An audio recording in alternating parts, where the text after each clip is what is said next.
Friends, இன்னித்தோட தலைப்பு எல்லாருக்கும் ரொம்ப பொருத்தமாக இருக்கும்னு நான் நினைக்கிறேன். Body shaming.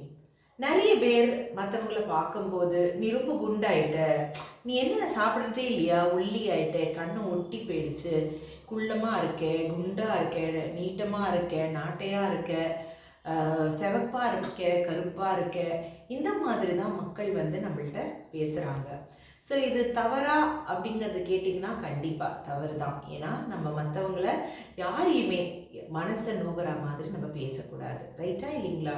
அவங்க எப்படி இருந்தாலும் அவங்க அழகு தான், கடவுளோட படைப்பு தான். அவங்கள நம்ம முழுமைத்தனமாக நம்ம அதை அக்செப்ட் பண்ணிக்கிறோம்.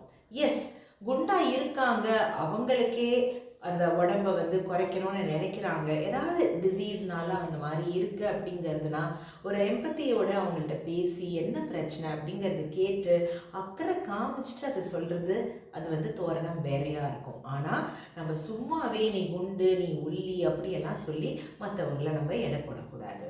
இது அவங்களோட மனநிலையை கூட பாதிக்கிறதுக்கு வாய்ப்பு இருக்குது. அவங்க மனசு சோர்வு இருக்கலாம், இல்லை அவங்க வேறு ஏதாவது டிப்ரெஷன், சூசைடு வரைக்கும் போகிறதுக்கு வாய்ப்பு இருக்குது.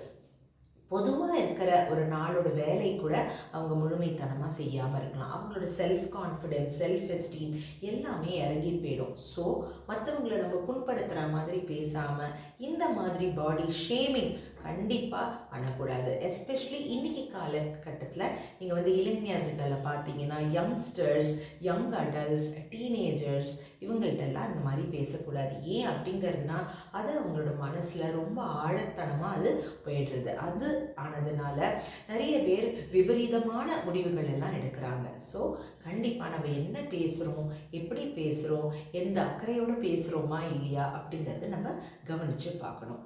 நீங்களும் பாடி ஷேமிங்க்கு நோன்னு சொல்லுங்கள்.